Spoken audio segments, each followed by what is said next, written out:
Halo Travelovers, kembali lagi bareng aku Teguh Dodi Alfaid dan aku Ramli Malika dalam podcast Bicara Pesona Barat Selatan. Nah, di episode kali ini kami sudah berada di Kabupaten Aceh Barat Daya dan kita bakalan mencari tahu seputar tentang wisata dan juga fakta menarik tentang Kabupaten Aceh Barat Daya ini. Nah, betul sekali Kak, dan nantinya kita juga bakal melihat rekomendasi ataupun spot-spot favorit yang ada di Aceh Barat Daya nih.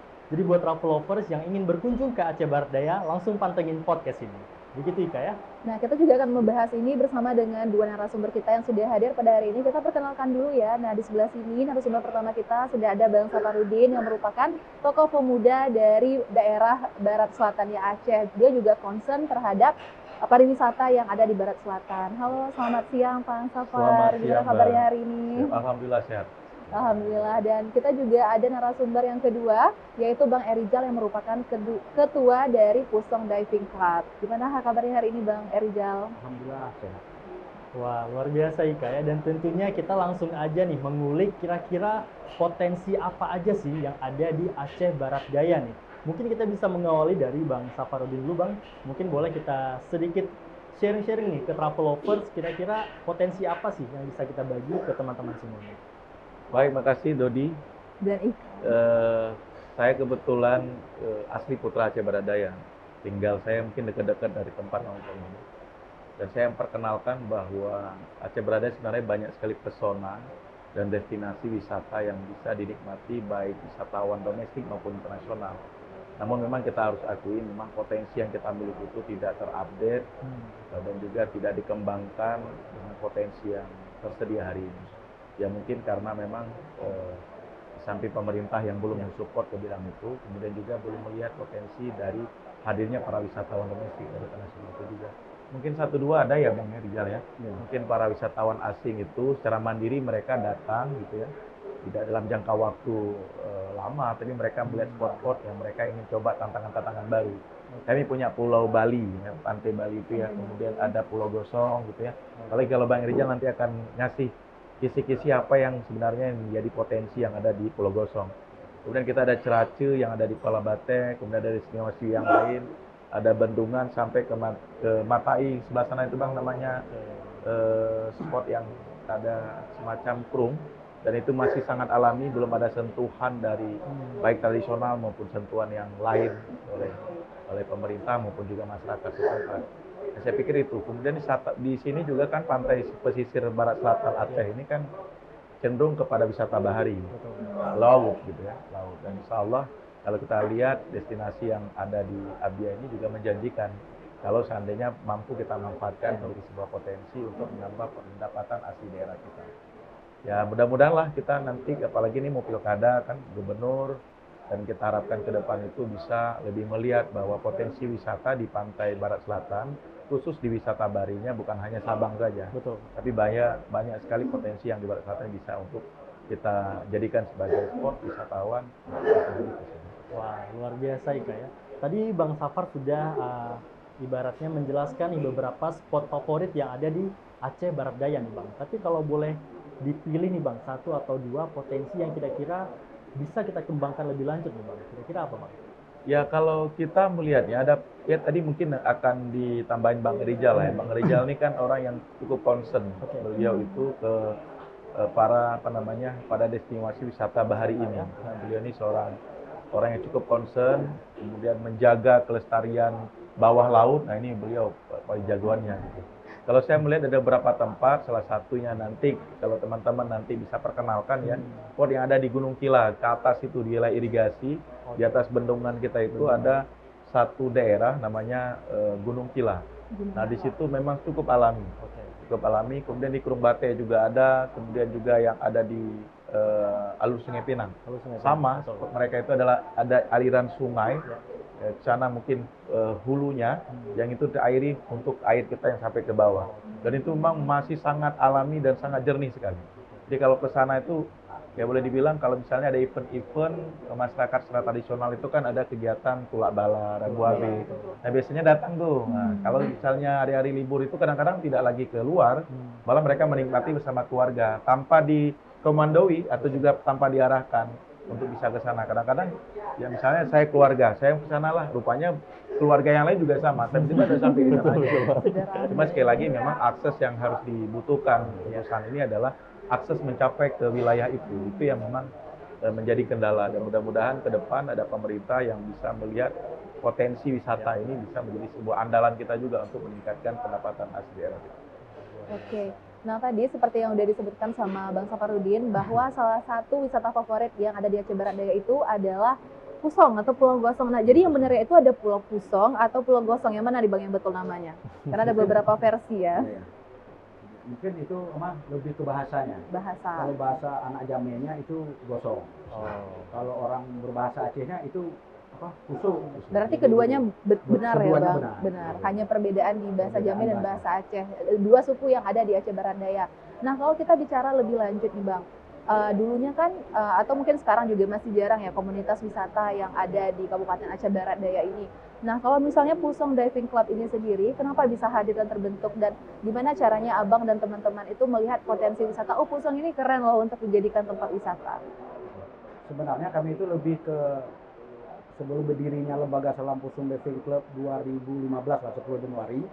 Itu pun kami berawal dari relawan SAR. Jadi dari relawan SAR 2009, jadi kami yang selalu kami cari nelayan hilang itu, nelayan sampan-sampan kecil itu. Jadi maksudnya salahnya gimana nih? Sedangkan 1 mil dari bibir pantai itu sekitar 16.000 hektar karangnya. Ngapain harus nelayan itu nyampe 16 mil ke lautnya? Ya kan? Sedangkan kan dekat, ngapain harus jauh-jauh gitu kan? Di mana salahnya? Dari situ berjalannya waktu, jadi kami pun terbentuk pula pencak selamnya. Tapi juga nggak bisa kami untuk rawat karang, karena itu tunduknya ke KONI Pak. Tunduk ke KONI kan juga nggak bisa kita bantu donor dari pihak perusahaan gitu kan, nggak bisa. Jadi ada satu kawan musuh di Banjar, harus kita buat lembaga nih. Jadi udahlah, buat lembaga dengan swadaya kawan-kawan, buat akte notaris, macam-macam lah. Jadi alhamdulillah berdirinya 2015, dan sampai sekarang masih konsisten untuk merawat bawah laut yang ada di Pulau Gosong. Oke, luar biasa sekali, menarik. Berarti awal mulanya makan dari konsen teman-teman sendiri terhadap para nelayan yang pergi ke Pusong. Nah, kalau kita boleh tahu nih Bang, mungkin teman-teman masih belum dapat gambaran apa aja sih yang bisa kita lakuin di Pusong. Padahal pulaunya kecil ya Bang, tapi apa yang bisa kita eksplor di sana? Kok di sana yang selama ini lebih ke pengabdian dosen, yaitu mahasiswa magang itu dari usia itu bukan di Sabang lagi. Ngambil sampel kimanya, karena kimanya kita kima terbesar seluruh Indonesia. Itu yang ngomong pun bukan kita, orang kementerian. Mungkin kalau kita yang ngomong nggak mungkin, karena kita nggak pernah nyelam di Labuan Bajo, nggak pernah kita nyelam. Jadi orang kementeriannya yang ngomong bahwa ini kima terbesar seluruh Indonesia. Ukurannya semeter 20 lah, ukuran kimanya. Itu pun dari mahasiswa yang pihak perusahaan pun, karena orang itu intent, memang perubahannya nampak. Yang selama ini nelayan tidak ada mancing di situ, sekarang udah ada, karena itu memang udah jadi kawasan konservasi di tahun 2020 lah. Cuman kan masyarakat nggak tahu nih, kalau udah urusan konservasi pasti nggak boleh mancing. Salah. Konservasi itu cuma mengatur. Jadi dari sekian ribu hektar karang yang ada di Pulau Gosong itu cuma 4 hektar yang nggak boleh diganggu. Jadi tempat pulangnya ikan di malam hari. Betul. Makanya kita juga aktif ngambil data ikan malamnya, telur ikannya. Sebenarnya kita nggak ada background kelautan, kami nggak ada. Seluruh anggota BDC nggak ada background kelautan, cuma rasa memiliki aja, motivasinya itu. Nah, tapi kalau kita berbicara tentang aktivitas yang bisa dilakukan di sana, berarti lebih ke bawah lautnya yang kita jual ya Bang? Ada kima dan juga berbagai macam hasil laut tentunya. Nah, tapi kalau kita berbicara mengenai jumlah wisatawan, selain mungkin pengabdian dosen, saat ini apakah sudah ada Bang wisatawan yang memang khusus berwisata ke Pusong saat ini? Dan kalaupun misalnya travelers yang menonton ini pengen pergi ke Pusong, itu gimana caranya Bang? Mungkin mereka masih belum tahu aksesnya itu gimana. Oke, itu pun kan kita memang sering kontak, karena kita kan ada komunitas. Kok saya alhamdulillah nyampe sekarang udah menjadi DF Master selamnya. Kalau di selam itu bintang 4 lah. Iya. Cuman karena kawan baik yang dari Langkawi Malaysia, orang itu juga ada nelpon, kami mau ke Aceh nih, karena kita harus akui armada kita nggak ada. Nah mungkin sampan nelayan yang kita sewa dengan bobot ikan. Aku bilang jangan dulu gitu. Maksud gitu. Memang sering orang-orang luar dari Papua, nah, paling-paling yang dari Papua nanti ya memang orang yang banyak duitnya, orang mau lihat timahnya. Yang kemarin terakhir 2017 itu langsung Jen Airut Polda Papuanya turun kemari sama-sama keluarganya khusus lihat timah. Cuma kita sendirinya ya di Pulau Gosong ya dengan ala kadarnya kan, dengan sampah yang bertaburan. Udah kita kan nggak mungkin harus nyampe ke situnya yang kita rawat nih. Gitu. Luar biasa berarti kayak potensi dari Pulau Pusong ini sebenarnya sangat banyak yang bisa kita gali, yang bahkan sangat ternama hingga tadi masuk dalam 5 besar Bang ya, kalau nggak salah ya. Nah, jadi memang Pulau Pusong ini luar biasa potensinya nih. Tapi kalau boleh ulik sedikit lagi nih Bang, mungkin saya berpindah ke Bang Safarudin nih kayak, karena memang Pulau Pusong ini luar biasa potensinya, tapi masyarakat bahkan anak-anak muda Aceh belum melihat ini sebagai suatu destinasi favorit nih Bang. Dan kalau menurut pandangan Abang, apakah wisata Pusong ini patut menjadi ibaratnya tolak ukur ataupun yang harus difokuskan nih oleh pemerintah Aceh Barat Daya, atau gimana pandangan Abang sebagai pemuda yang memang terpandang gitu Bang? Baik, kalau kita lihat secara potensi, ini menjadi sebuah destinasi yang punya nilai lebih ya. Betul. Karena kenapa saya katakan lebih? Dia kan letaknya itu ada di pulau. Betul. Ya, kemudian kita belum memiliki akses yang diberikan baik pihak pemerintah maupun juga pihak swasta. Belum berani nih berinvestasi untuk menyiapkan ini sebagai sebuah bentuk destinasi yang nantinya bisa dijual dari nilai yang didapatkan di sana. Gitu. Nah, kalau saya melihatnya ya ke depan ya harus ada terobosan keberanian gitu, menawarkan investasi ke pihak luar. Gitu. Kalau seandainya kita pemerintah itu nggak punya kemampuan gitu ya. Nah, itu yang pertama menurut saya. Kedua, ya semangat kita ini kan biar budaya mempromosikannya juga penting ya. Supaya juga masyarakat lain di luar itu juga tahu seberapa besar potensinya. Nah, kalau Bang Erijal tadi kan beliau kan concern di bawah laut gitu ya, potensi yang ada. Kan kita kalau ke Sabang juga sama, surfing ya kan di sana beliau tuh udah bintang 4 gitu ya. Tapi beliau tahu bagaimana letak karang, ikan segala macam di sana itu dengan potensi yang luar biasa.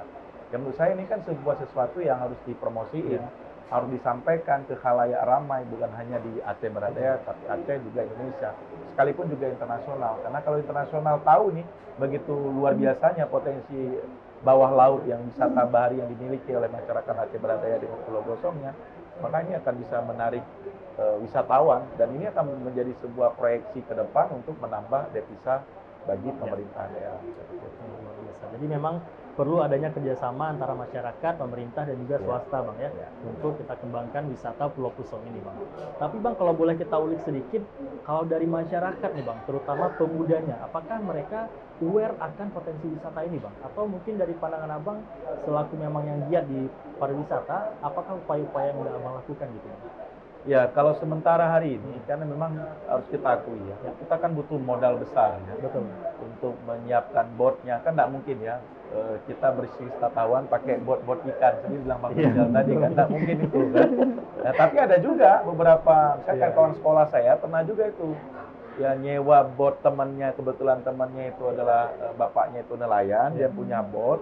Ada juga disewakan, kemudian ya mereka datang ke sana hanya sekedar untuk mencari tahu apa sih yang ada di sana gitu.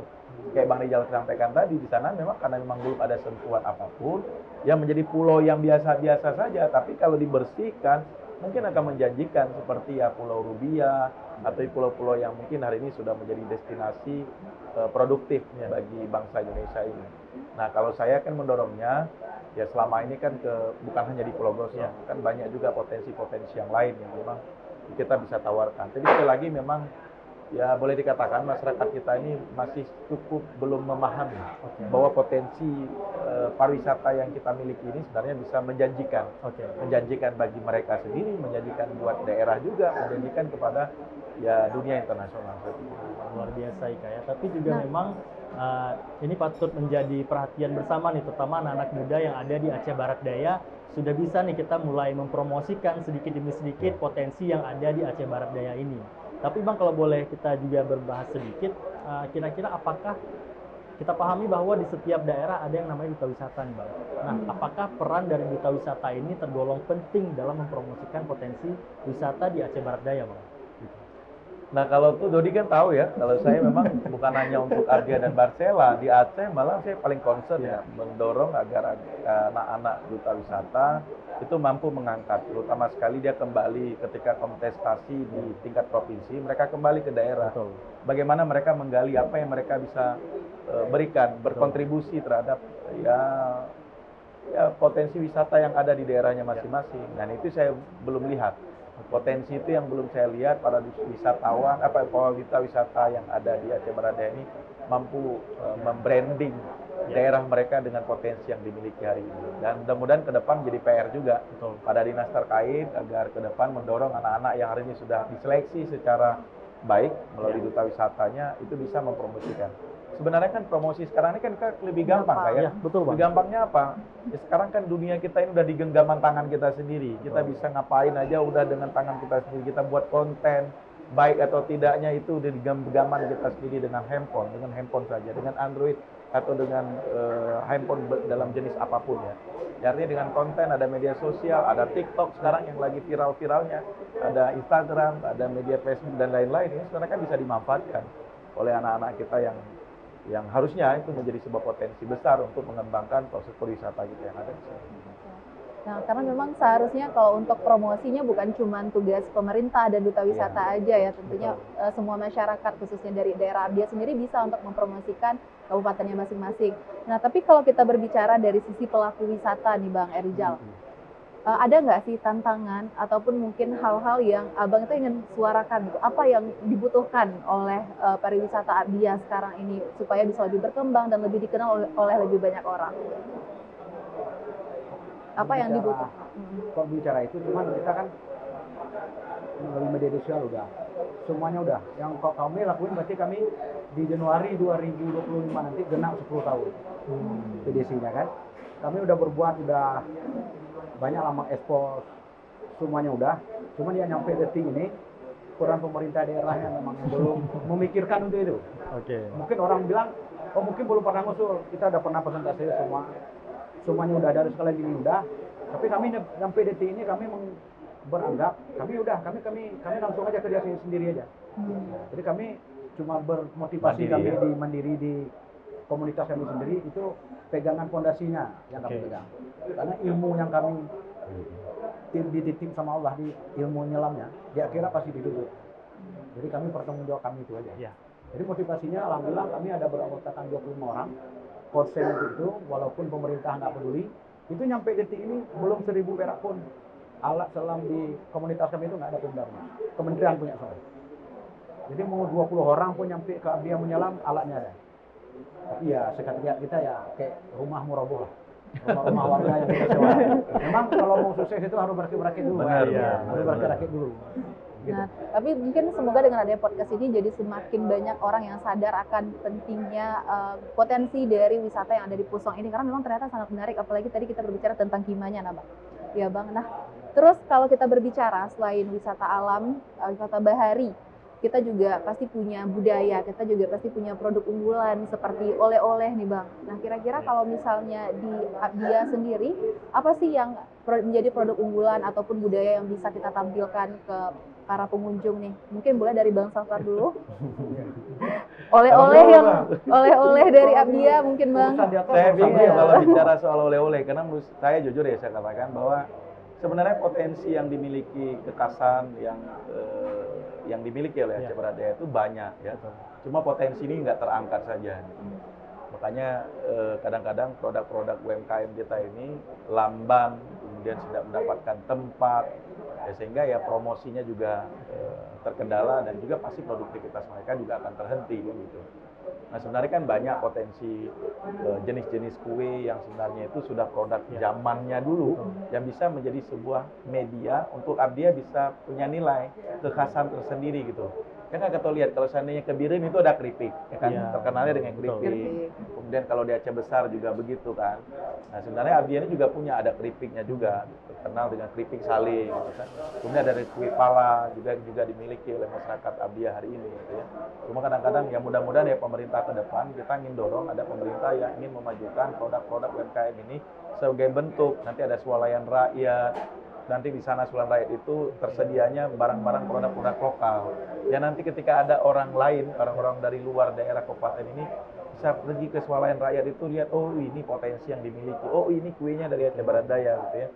Nah makanya saya juga menyayangkan juga potensi yang dimiliki oleh masyarakat Abia ini belum mendapatkan perhatian yang cukup. Apalagi tadi Bang Erijal bisa bicara tentang wisata yang mereka miliki, tidak ada satu perak pun belum pernah ada orang yang mendorong bagaimana mereka itu punya nilai semangat untuk mengembangkan dari nilai yang kita miliki secara potensi. Nah, saya pikir itu yang Abia belum lakukan. Dan mudah-mudahan ke depan lah ya, ke depan Abia ini akan lahir pemimpin yang bisa yang mendorong pada potensi yang bisa dimiliki nilai kekhasan dan kearifan yang kita miliki saat ini. Nah, tapi kalau dari sisi Bang Erijal sendiri melihat produk unggulan yang bisa kita angkat atau mungkin juga boleh budaya Bang yang ada di Abia itu kira-kira apa sih yang berpotensi untuk mendatangkan pengunjung, mereka tertarik ke sini? Ya, itu masalah budaya pun kok saya kan lebih ke karena saya berdomisili memang di Suso ya. Kami itu pun mengkampanyekan pelestarian terumbu karang pun kami buat tarian bawah laut juga. Iya. Mano Pucuk itu sampai di situ lah. Masalah mungkin dengan budaya orang bisa tertarik ya, Bang, ya. datang ya. Itu nyampe ke situnya. Alhamdulillah pun kemarin itu kami tarik juga ada adik duta wisata juga tuh satu orang. Yang apa? Nelly Masni itu namanya. Itu saya latih nyelamnya 2 jam. Jadi saya harus ambil risiko. Sebenarnya memang nggak boleh karena dia belum punya sertifikat, kan nggak boleh turun. Tapi di demi ini 2 jam kamu turun. Alhamdulillah acara sukses dan juga kita memang sering tuh buat tarian-tarian gitu. Jadi untuk mengingatkan pada generasi muda kan, jangan sampai beliau generasi muda kita lupa ya kan terhadap budaya-budayanya. Nah, tapi kalau kita berbicara jumlah wisatawan yang ada di Aceh Barat Daya, kira-kira setiap tahunnya itu apakah ada peningkatan atau gimana tuh Bang? Mungkin boleh dari Bang Safar atau Bang Erijal yang menjawab, silahkan. Saya kebetulan jarang mendapat informasi bahwa banyak wisatawan datang ke Abia ya. Tapi saya yakin lah, tanpa terhitung juga masyarakat Abia ini sudah banyak. Buktinya kan penginapan di Abia ini walaupun banyak, ada beberapa penginapan itu nggak pernah cukup juga harinya. Itu menunjukkan pendatang ke Abia ini juga banyak. Jadi ya terserahlah dengan aktivitas apapun di sini. Dan saya yakin pasti salah satu yang mereka cari adalah kekhasan yang dimiliki oleh Abia. Kemudian juga ada nilai budaya. Nah soal budaya tadi yang disampaikan Bang Erijal. Sini ada Mano Pucuk. Nah kalau ada Ratib Rapai Dabo, kemudian Ratib Mesekan, itu kan banyak itu hal-hal yang memang berbeda dengan teman-teman Aceh atau masyarakat Aceh yang ada di tempat-tempat lain. Nah di sini juga ada semacam tepung tawar itu masih ada. Kemudian juga kalau misalnya Maulid, nah itu di sini ada pakai balai-balai.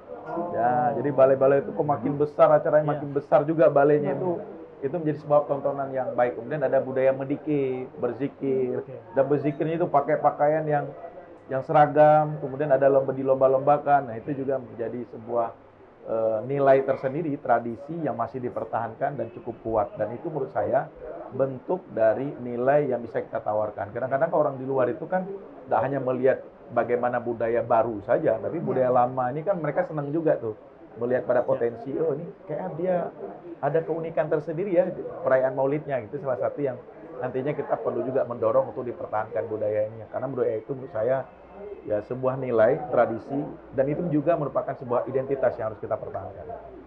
Luar biasa Ika. Jadi memang melalui podcast ini kita tadi baru saja mengulik luar biasa sebenarnya potensi yang dimiliki dari Aceh Barat Daya nih. Tapi Bang kalau memang boleh kita membahas sedikit lagi nih Bang, menurut Bang Safarudin, kira-kira apakah sebenarnya pariwisata ini menjadi potensi yang harus kita tingkatkan di Aceh Barat Daya atau sebenarnya ada potensi lain nih Bang selain pariwisata gitu?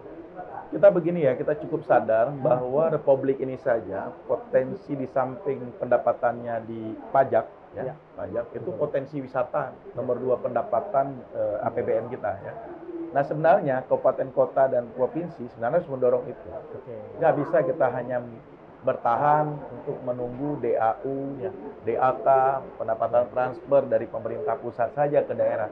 Jadi pemerintah daerah itu harus punya nilai inovasi sendiri untuk mencari jalan keluar tersendiri supaya ya punya kemandirian menggali potensi-potensi yang ada.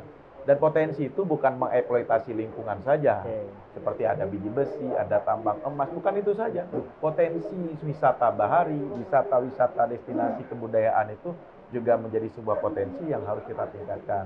Nah, itu tinggal bagaimana selera kebijakan pemerintahnya saja. Jadi tergantung pemimpinnya, Ya. Ika Dot.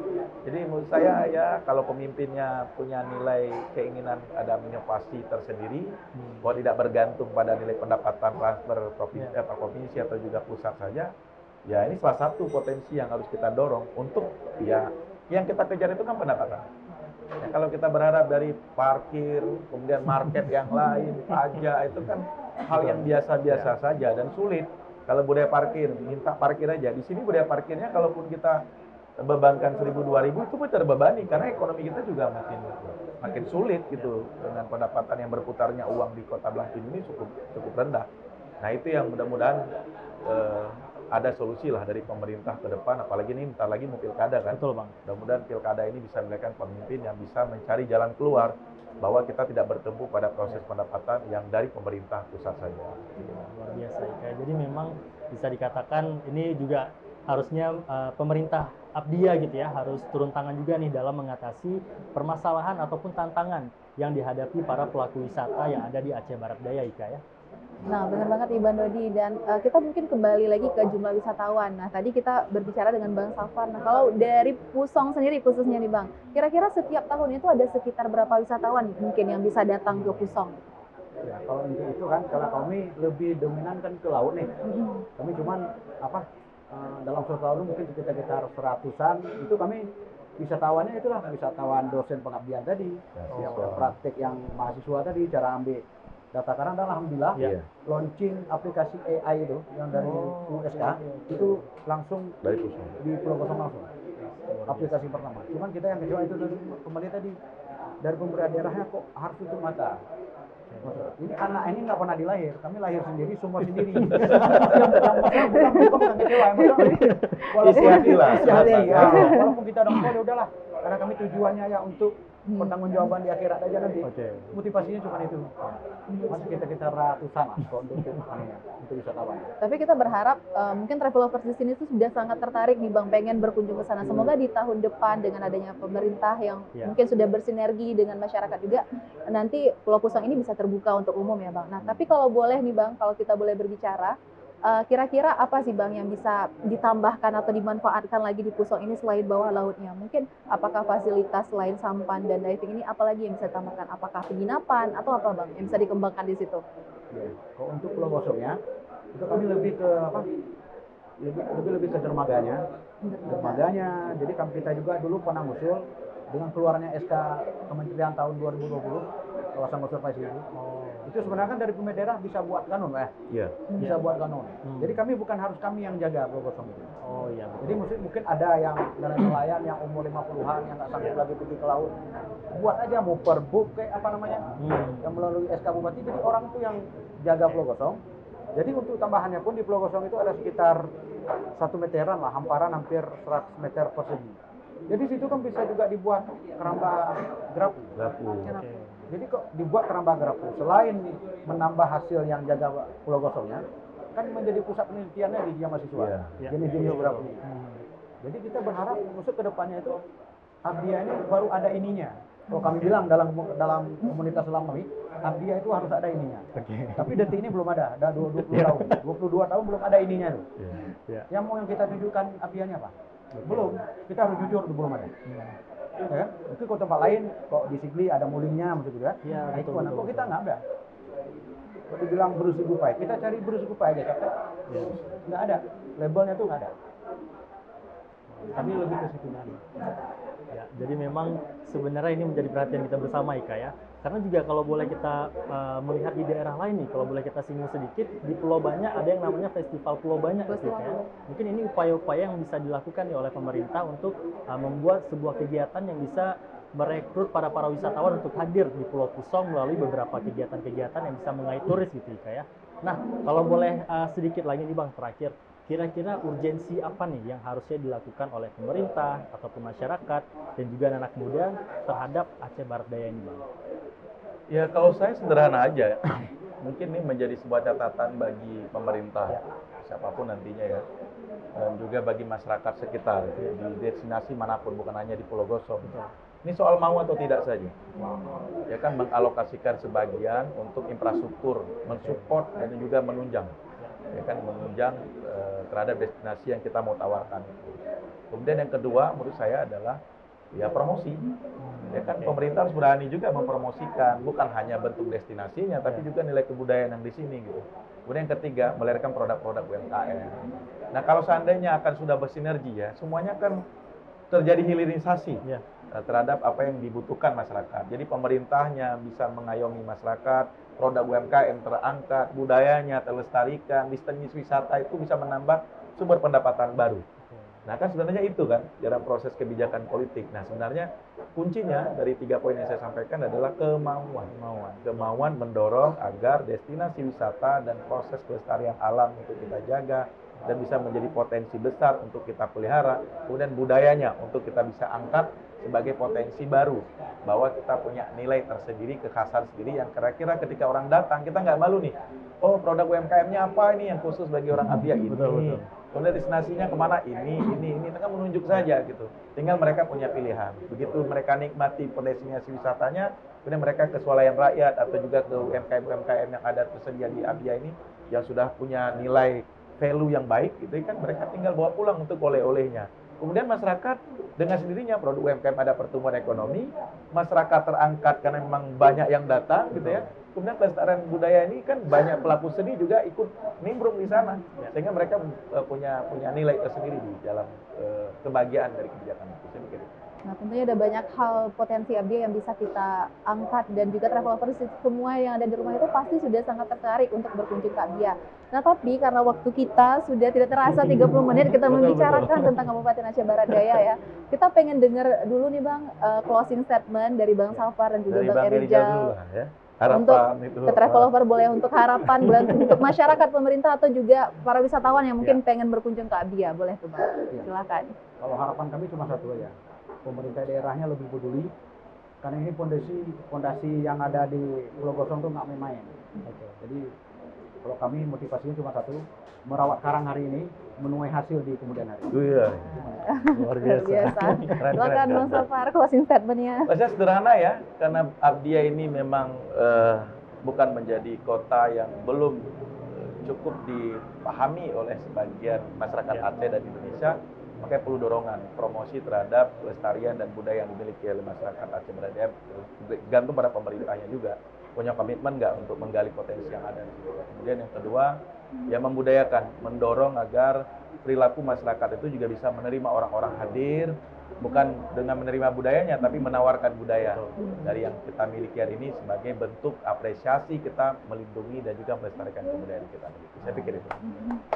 Luar biasa travelovers, kita baru saja nih berbincang santai gitu ya dengan 2 narasumber yang hebat yang juga aktif dan giat di bidang pariwisata nih. Harapannya melalui podcast ini travelovers buat teman-teman nih yang mau berkunjung ke Aceh Barat Daya, langsung tonton aja podcast ini sampai habis karena memang begitu banyak tadi ya kita membahas rekomendasi-rekomendasi spot-spot favorit yang ada di Aceh Barat Daya, Ika ya. Dan tentunya dengan keinginan travelovers yang pengen berkunjung ke Abia, kita juga mengharapkan Abia sendiri sudah siap untuk menerima wisatawan yang banyak setelah podcast ini tentunya. Terima kasih travelovers, sampai bertemu di episode selanjutnya. Travelovers, lestarikan budaya, majukan pariwisata.